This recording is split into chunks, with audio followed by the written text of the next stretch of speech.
A very good afternoon. You're watching Breaking Ground. I'm Kritsween Walia, and well, remember the pothole menace in the city of Bengaluru only continues to get worsened. Civic apathy worsens in Bengaluru, and the pothole has, in the latest, claimed the life of a 44-year-old.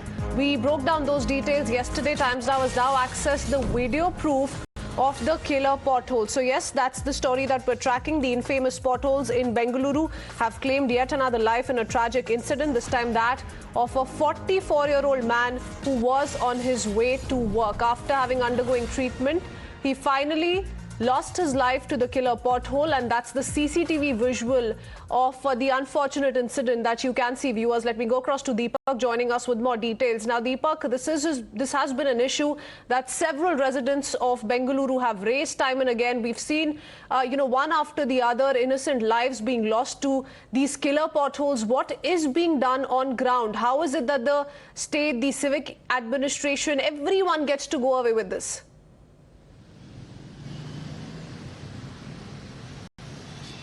Yes, that's the moot question. With the BBMP election around the corner, the question is, is the government really doing enough to protect its citizens? The roads are meant for vehicles to ply, but here the roads itself are, turning out to be killers.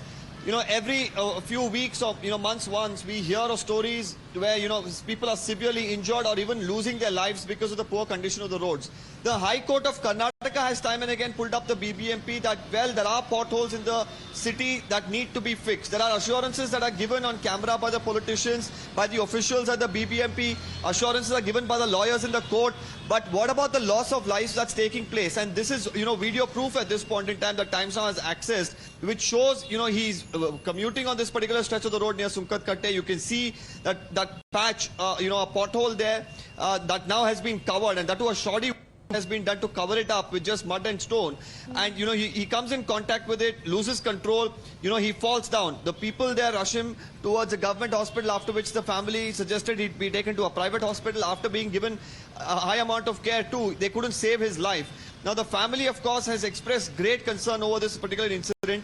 And, they say that, there is a home loan, there is a car loan. It's so unfortunate, Deepak. Well. Who's going to take care? Bengaluru, in a way, has become synonymous to pothole-ridden roads. And that's what the residents across the city have also been raising. And despite, like you said, the Karnataka High Court pulling up the